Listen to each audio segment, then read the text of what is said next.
Welcome to the Golden Nugget Podcast. This is Captain CJ Beckmann. I'm joined today. We have a new member of our panel, Captain Rebecca Doucette from the 300th MI Brigade. And joining us once again is Captain Eric Johnson from 65th Field Artillery. There we go. I got it. I got it that time. I'll get that eventually. I've only been in the 300th. I've only been in the 19th. So that's really the extent of my... It's all right. You can come over for broadening. There you go. Come over for I'm for actually broadening. representing right now the JFHQ as well. Oh, that's right. Okay, yeah, because you have your new role in the G2, and Yep. so welcome.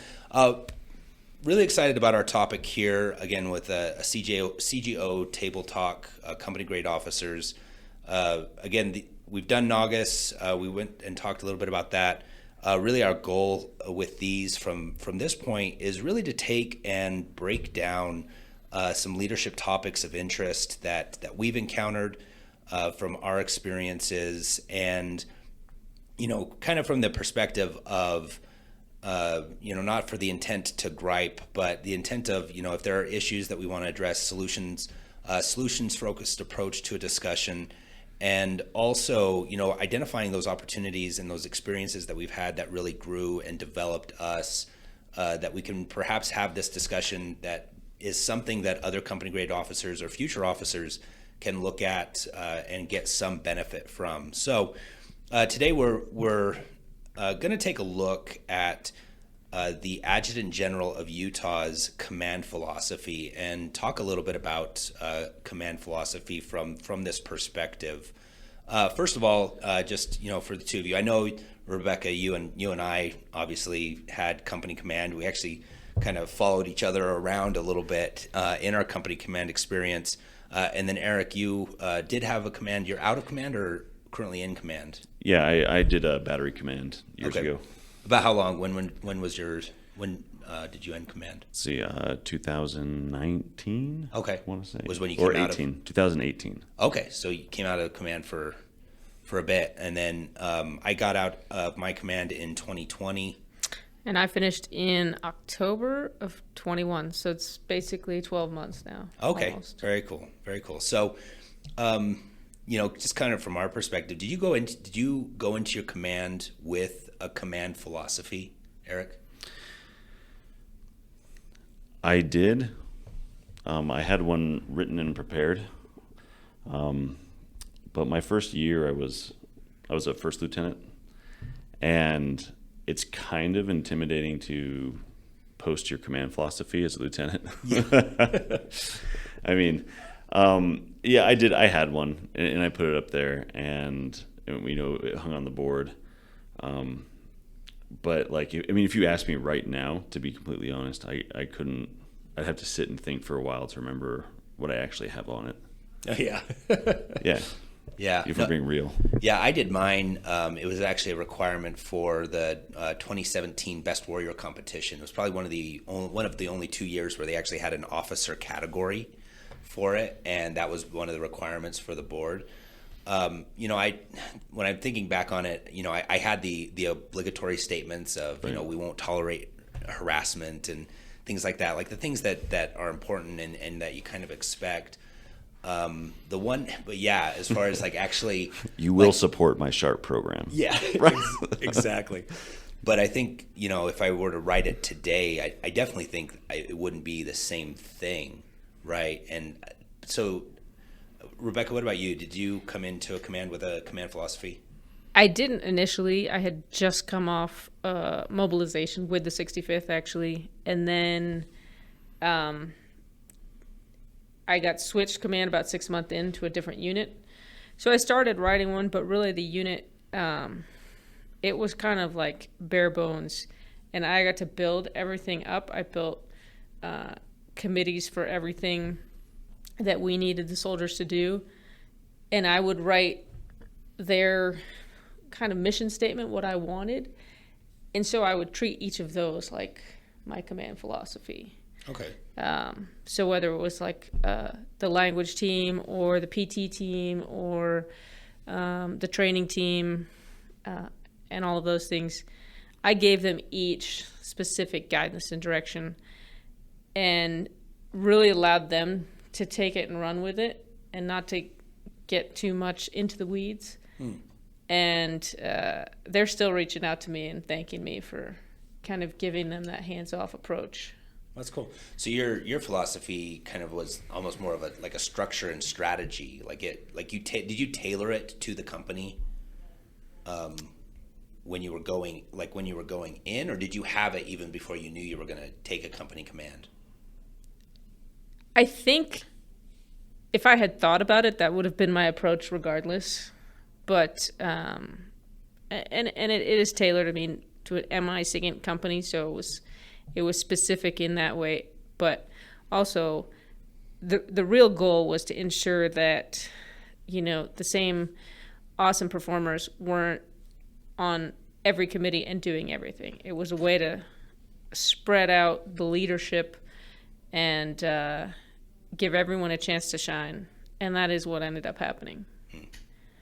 So I think that's how I have run, when I was a squad leader back as, enlisted and a section leader and all these different things, class leader, was to ensure everybody got to have a say in how things operated. Yeah. Looking back now, if I were to say, if I were to go back and actually understanding, looking back, the value of a command philosophy, I think it is more of a personal document, right? It's you getting your words, the way you want to be, maybe not even the way you are, but the way you want to be as a leader, as a commander. You get that on paper. The benefit, I think, that is sometimes overlooked, and what I hope we gain from here, is that there's a real benefit in sharing it with your subordinates as a method of letting them hold you accountable. Right? So it's that kind of idea of, this is what you can expect from me as a leader, and this is how I expect to behave. And so, now it's almost kind of that idea of a user's manual, to an extent, of this is what I strive to be, so help me do this, and this is what you can expect. And I think it can improve a leader-subordinate relationship by making that transparent, and then knowing when maybe a leader is stepping away from what they've established as a written philosophy. Now, who would be brave enough to call the general out for stepping away from their command philosophy? I won't be the one to say, but I want to dive into this from this perspective of, because I think there is a lot of value in knowing how our adjutant general expects to operate, because it influences how we can expect their leadership and their culture overall to operate. So we're going to go through this. I'm going to read through each portion, and then we just have a little discussion of what stands out for us. So this is the command philosophy of Major General Michael J. Turley, the Adjutant General of Utah. One of the first lessons that I learned in the military was that when two people are together in a foxhole, both have leadership responsibilities. One may be in charge due to rank or position, but both are required to lead and influence. I see my most sacred responsibility as the privilege of leading American soldiers and airmen, Utah National Guardsmen. Leading requires that all understand shared goals, interests, and responsibilities. We must see each other as teammates.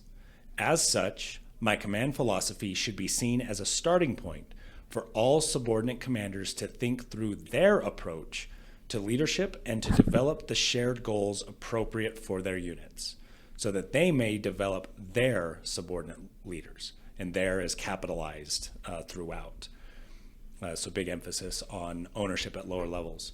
I will use mission command as the methodology to allow the most aggressive, flexible, and coordinated method to command. Commanders should give guidance and end state, limits and caveats, but also allow subordinates the ability to exercise the best method to execute the plan and remain coordinated at all levels of the enterprise. Eric, what stands out to you from that? So I think point number one, I think he's emphasizing, that says to me, he's emphasizing informal authority, and that he expects his subordinates to have informal authority meaning, something, the authority that is vested in you, not because of your rank, but because of who you are and what you do. And that an organization cannot work on simply formal authority alone, and that is the expectation that we develop past the rank, so that people are following us and we're following others because we're competent, we're good in terms of moral character and things of that nature. So I like that, because that's one thing I learned real quick when I was my very first day, is that when you step into an organization that has existed prior to you, that there are people who are in charge in that organization, and they underrank you, and yeah. and they exercise that informal authority, and they lead and influence, and you know what? That's okay, right? And like he says, like there are, everyone's required to lead and influence, and so, I had to figure out whether or not I was going to be intimidated by some of those big players in the unit, and to find my rightful place and to develop my informal authority, but also to utilize the other structures that are not ingrained in rank or position. And you have to do that. You have to do that to have an effective, cohesive unit. Yeah, and I think that's something that we encounter, as officers, particularly if you weren't prior enlisted. Like I wasn't. I came in as an SMP cadet, and once I commissioned, I'm in that role where I'm supposed to be the person that runs the platoon, right? But I'm the least experienced person in the platoon. The person fresh out of AIT knows the job better than I do.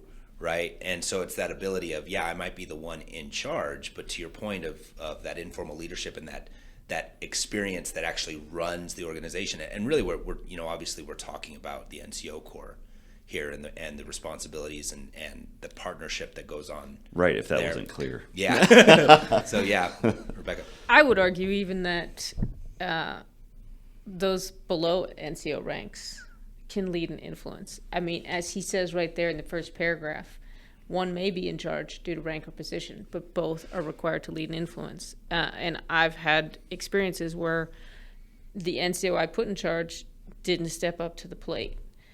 And what makes a good leader, as we all know and learn, is also a good follower. So as commanders, as company grade officers, we can't be the subject matter experts on every single thing. And General Turley's not the subject matter expert on every single thing in every rank in between, as you just talked about being a platoon leader. But you utilize those people, and the second part of that is communicating those goals. So as the leader in position, you can communicate the goals from above and make sure that shared understanding is built. But you really need everybody on board to understand it, to buy into it, so that they're inspired and then self-motivated to make the decisions and do the actions. Yeah. And I think, going down to point 3 there on there is, he makes it very clear that his intent is to use mission command as the methodology. And specifically, that direct guidance to commanders that should give guidance and state limits and caveats, but allow subordinates the ability to exercise their mission command, their ability to identify the best method to execute the plan and remain coordinated. I want to go a little bit here that what stands out to me there in number 2 is his capitalization of their, THEIR. Commanders to think through their approach to leadership, to develop the shared goals appropriate for their units so that they may develop their subordinate. Why do you think the emphasis just kind of strikes me a little bit there? Yeah. And, as you point that out, there's another way to read number 1, the first point too, and that is, right, the expectation of leadership, the expectation of action from everybody. And the reason that's important is because when you lead, you own. And when you follow, you don't always, it's not, is it my unit or is it your unit? Right? Yeah. And what he's saying is it's theirs, right? So I think, as I'm reading this more, it's a leadership philosophy of ownership, of allowing everybody to contribute and everyone to own the outcome, and be invested in the organization. I think that's the same way I see it in terms of it's telling commanders, don't be afraid to own it. And as he goes on at the very end of his philosophy, he talks about don't be afraid to make mistakes either. But if the troops see the commander owning it, then they're going to be more bought in. Yeah. And it's that idea too is like, hey, this philosophy that we're about to go through, that he frames out, this is a starting point, right? This is where I'm coming from. This is how I'm approaching this, but you have to think through this yourself. Like, you have to have a philosophy yourself. You can't just take my philosophy and take it and pass it off as yours. Like, these are things you need to think through and decide how you're going to approach them. So we'll go down into the rest here. He says, I will frame my philosophy through 3 main lines of efforts, my 3 Bs. They are be clear, be accessible, and be bold. Be clear. When I speak of being clear, I mean clarity. I refer to communication both in speech as well as in writing. Whenever possible, alleviate ambiguity. It is imperative that your subordinates understand what it is that you are trying to accomplish. When possible, give them a written document for reference in their planning processes, but always allow a feedback mechanism, verbal if practical. This will require question and answer periods, as well as visual references such as drawings, graphics, sand tables, and rehearsals, from the simple map drill to the most intricate of rehearsal of concept, or rock drill. If you and your team are communicating properly, it will be a 2-sided conversation where all parties will understand what you are trying to achieve. Rebecca, I know you have something to say about this. No, it directly ties into it's helpful to have a written command philosophy. And I recommend all do it. And it's something that even now I'm always working on and adjusting and going back to, even though I'm not in command currently. So you starting with that written document, you're in a position of leadership, but it's what you always will find out often is that what you think is clear, it's not 100% clear to everyone else, because you're coming at it from your life experiences and who you are as a person and everything that brought you to where you are. Everyone else in the unit has got their own, and so whether it's that team, that squad, that battery of people, they're going to all have a slightly different approach to your written word. And so if you don't allow for that open dialogue, then you're not being clear in your messaging.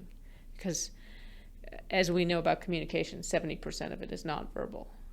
So what you've got written, okay, that's a quarter of it. But then you've got to follow up on it. Yeah, and I practice this, and I have a distinct remembrance of once, developing something in kind of isolation, putting it out there, and then getting all of these questions for clarity, like people actually wanting to understand what it is I wrote. And I remember getting just so frustrated because, just to your point, it was so clear to me. And there was that moment where I had to really humble myself and be like, okay, it doesn't matter if it was clear to me. If I'm expecting this to actually affect something, it has to be clear to the people you want to execute it. Exactly. So, actually had an interesting conversation this week. I think this is a really great example of being inclusion oriented without saying the word, right? So we had a conference this week. The Diversity, Equity, Inclusion Council met with all the MSC reps, kind of identifying as, okay, how are we going to execute the strategy, the final draft of the strategy, which is about to go into actual effect as a Utah National Guard strategy for diversity, equity, and inclusion. And we had an opportunity to meet with Sergeant Major Nielsen, and we were talking through some things. And one of the things that came up is, the idea of this feedback of, how do we give feedback to policies that are in place? And where are we actually searching for opportunities to get that feedback, knowing that what may be intended as policy, the intended effects of a policy might not be how it's actually being enforced on the ground. And so getting that feedback there. Eric. Oh, well, I think you just have to, as a leader, you have to understand that policy, direction, any commands are never implemented or act like they were intended or written, ever. It's a good assumption to start with, for sure. Well, it's not an assumption, it's just truth. Yeah. So when you have like a first draft, when you're writing something, like, when you're in college and you do your first draft, right? If you ever ask a writer how many drafts that they did of a document, it was the first time I sat down, I did it, and it was amazing. No, I mean, some of those drafts, some of those papers, books, reports go through 5 or 6 drafts. And so when you're communicating a plan, and that's because what is trying to be communicated is not 100% clear, and you just have to understand that when something comes out of your mouth, that there's going to be 10 people and it's going to be heard possibly 10 different ways, but at least 2. Right? Yeah. That's just the way it is, because we interpret the information through the lens of our own experience, and our words don't mean the same things, because there's denotation and connotation to a word. A denotation is a dictionary definition, and the connotation is all the context around that word and how it's being used from wherever you are or wherever you're from. And so I think you just have to understand that. And I think that's good that the general is emphasizing clarity, because if everyone was clear, he wouldn't be emphasizing that, right? Yeah. He's like, this is a problem that we have. Yeah, is clarity. I think the takeaway here in our discussion is that if anybody as a leader thinks, okay, here's my piece of paper, and that's all I need to do, boom, I'm out, read it, follow it, see you in a month, you're going to come back and you're going to fail if that's what you think of as communication. And I think Eric hit the nail on the head when he said, all the regulations, if they were 100% clear, we wouldn't need leaders to interpret them and explain what the regulations are. And something else that, I'm learning in the last several months is there's an exception to everything as well. So there might be those 2 different interpretations, but then there's that third person who says, well, what if I want to do it this way? And so sometimes you have to learn what your left and right limits are. Yeah. And so in this, the other part of this is we kind of talked a little bit as that is that ability to be open, and also creating the opportunity for feedback, right? It's not just say, hey, you guys can give me feedback, and then you disappear, and it's kind of, you're talking about like open your feedback, send it up your chain of command, like that type of thing. Like I'm open to feedback, but hopefully I don't get any, even if there is some. I want to let it filter out. Or I'll listen to it, but I won't act on it. And no matter what you say, I'm the boss, I'm in charge. That's not going to go over well either. Yeah. And that brings us to, I think, the second B here is be accessible. So the general writes, accessibility means allowing people to see you and talk to you, and to use that interaction to find problems and fix them. Open door policies are important to this process, as well as town hall meetings, sensing sessions, and command climate surveys. To quote Secretary of State and retired General Colin Powell, "The day the soldiers stop bringing you their problems is the day you stop leading them.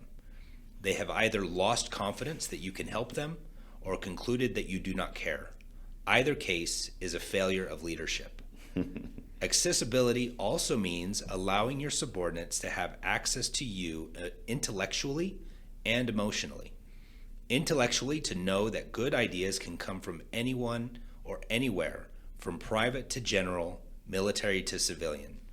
It also means you are emotionally mature enough to allow your ego to be put aside, to hear all points before deciding a course of action, and to allow yourself to change a course of action after decision. When the conditions change, the mission changes, or simply when you learn that you were wrong at the beginning. And he puts an exclamation point there at the end of that one. People acting as censors throughout your organization are also key to understanding what is going on in your organization, mistakes and all, so that you have an opportunity early enough to impact the outcome. Bottom line, this business is a people business. People have as much emotionally invested as they do intellectually invested in this profession. Invest in people, they will pay off. Eric? I love it. I love it. It's so good because it's one of the hardest things to implement. When we were at Naugus, and you know, I was talking to one of the GOs, and she said, when you become a general officer, people stop talking to you. Like, do you tell a general they're wrong, right? And I've thought about that a lot. And like, you know, when you put on the boss's hat,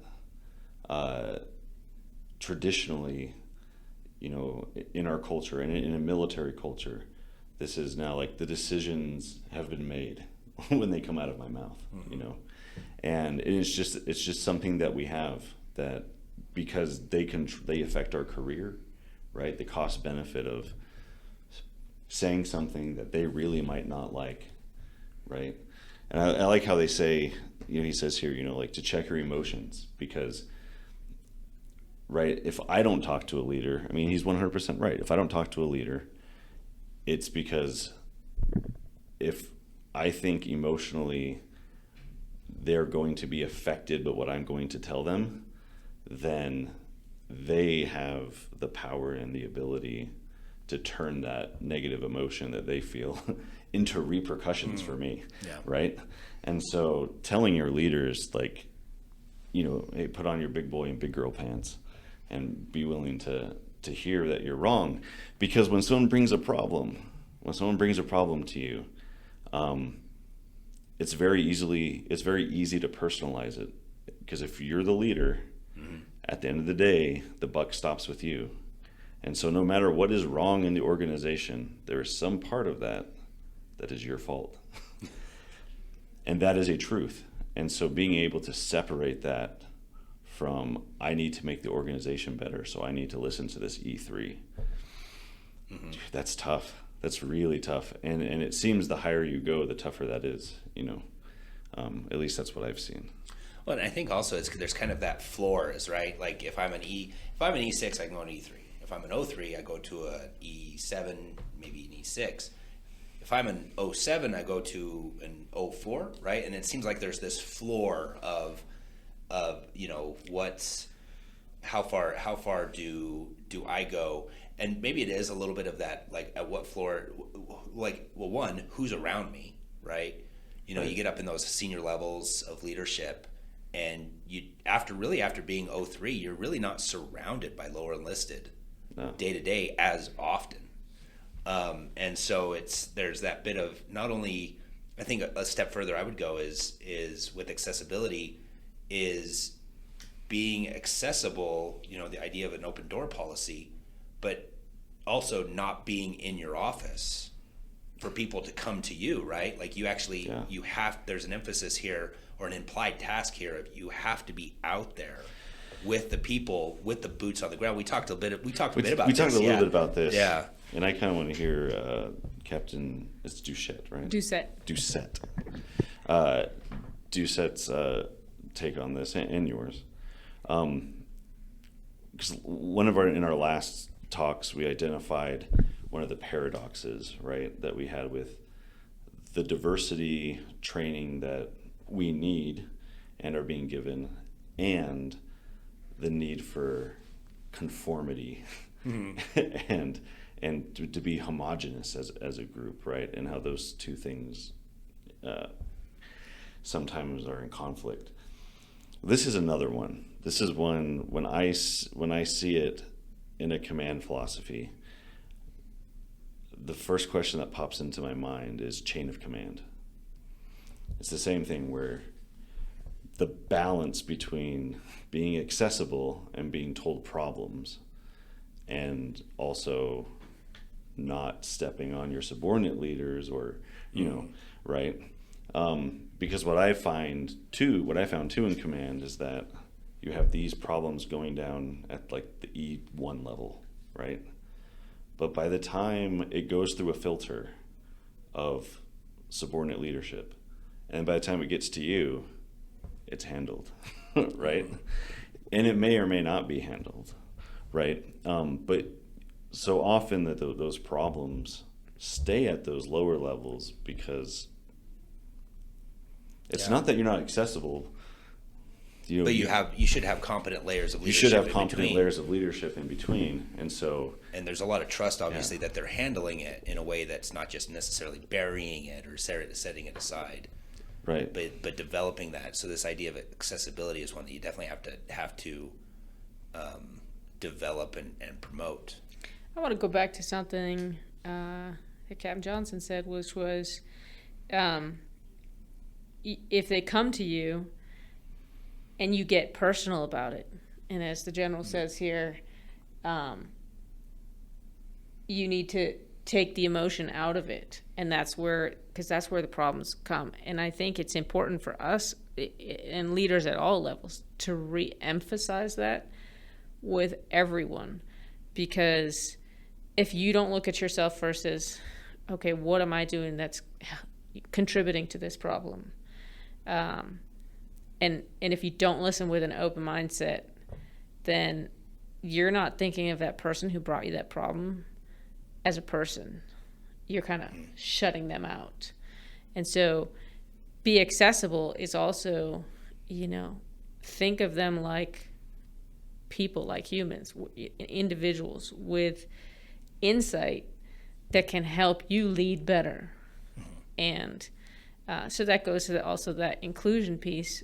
And there are times when, we need everybody to shut up and color. We're going on a convoy. We're going on the range. Certain times like that when there's danger involved. But there's a lot of other training that we do that someone else might have the best idea. Someone else can improve 10% on what you've done to put that training plan together. And you've got to be accessible. It doesn't just mean physically being out there. It means, as he says, being accessible emotionally and in a mature manner. And that I can't emphasize that enough. I think it's excellent that he's got it here. I can totally picture it. Being a GO, nobody wants to talk to you. Yeah. I think it's the same thing with a colonel. I've heard colonels say, I wish the people who came to me with their problems were the people who really had problems or suggestions, and not the suggestions that, are just fluff and they're trying to get FaceTime or whatnot. But it's easy to forget how hard it is to be a private first class, a senior airman, and to go 6 ranks up, through the enlisted, through the officer, to talk to that person. And so if someone's coming to talk to you, listen to them, give them the time of day, treat them, as someone with a value. I think one thing that's also interesting with that, the idea of obviously having, you mentioned having that competent leadership in between, and then being emotionally available. The concern that I have is somebody has a solution, what I would hate to think is, so maybe not a problem, but a solution to a problem, is the idea that somebody between me and that solution is getting in the way, right? Is filtering it out, is saying, commander will never go for it, that'll never work. Kind of this, the decision-making biases, the way that bias can infect decision-making. And so it's like, maybe not now, it's not a conversation for now, but ideas of how you get around that, where you can still have trust in your leadership, but then kind of that trust but verify of making sure, how do you put systems in place that make sure that you still have access to the decisions, to the solutions that are out there, and you can retrain subordinate leaders to be more open to those in the future. So I think there's a really interesting idea of having to be not only accessible, but how do you instill accessibility in those that are potentially a filter to keep good ideas away from you.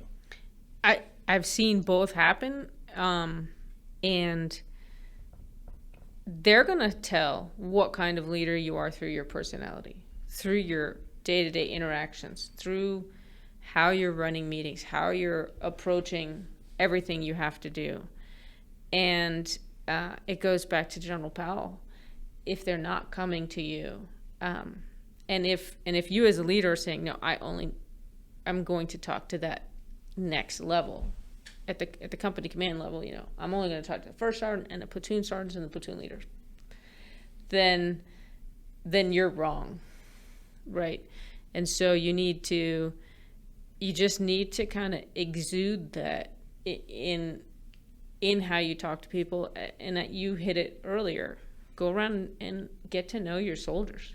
You can't just you have to set the example.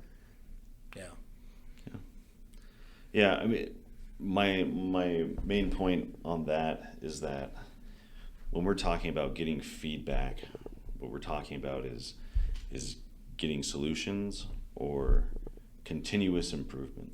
We're talking about how do we improve, and the process of improvement should be continuous. And so my comment there is that continuous improvement in any organization should be accessible to all people at all levels. Mm-hmm. So, whether you're the person on the floor in a factory, you should be hearing what the boss thinks at the highest levels. And if you're the boss at the highest levels, you have to have direct, unfiltered access to the opinions of the person on the line.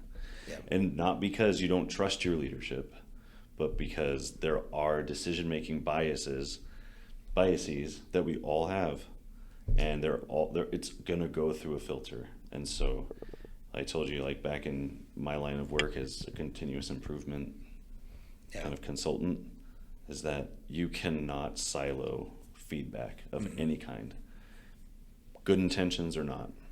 It's never going to get to the top in the form that is being experienced. Yeah. So that'll take us to the third B, the third and final B here, which is be bold. To fight and win, we must exercise mission command. Mission command is both philosophical as well as practical. Philosophical in that it guides people to teach and trust their subordinates, and practical in that it allows more brains to work a problem than one, who just happens to be in charge. Mission command allows for commanders to give the end state and guidance, with caveats and limits where appropriate, but also allowing subordinate leaders throughout the organization to exercise speed, flexibility, and tempo as combat multipliers. Initiative throughout an organization provides a level of uncertainty to our enemy, as well as flexibility to our own forces. It relies on a networked or collective approach to success versus a single point of failure through one leader. Initiative can't operate in an organization of zero defect, where every mistake is fatal to a career. Prudent risk-taking should be encouraged and supported as long as safe practices and risk mitigation is utilized. Being stupid about risk shouldn't be tolerated, but an understanding of the risks and a healthy tolerance are the only prudent method to grow, improve, and succeed. Nothing ventured, nothing gained. Of course, initiative ends where law or regulation begins. We will not skirt the right thing in an exercise in initiative. We will always do what is right. Your subordinates will make mistakes. Be prepared to underwrite these mistakes and realize that an effective leader must be grown through experience, and much experience is gained through mistakes. Accept responsibility for your subordinates' mistakes while making them responsible. Again, it is an honor to lead the Utah National Guard. This is an organization of dynamic, ethical, strong, and capable people. Never forget that soldiers and airmen are our credentials. We must be prepared to lead them through the 3 B's. Be clear, be accessible, be bold. Signed, Michael J. Turley, Major General, the Adjutant General, Commanding. Gee, there's a lot. There's a lot to unpack there in Be Bold. In fact, so much. I think we're gonna take a break from this episode and jump into this one in a second episode, because I think just this Be Bold is an episode unto itself. So we hope you've enjoyed this episode of the Golden Nugget Podcast, Company Grade Officer Table Talks. If you would like to participate in any of these discussions, please send an email to NGAUTMEDIA@gmail.com. That's NGAUT media@gmail.com. Thank you, and we hope we see you next time.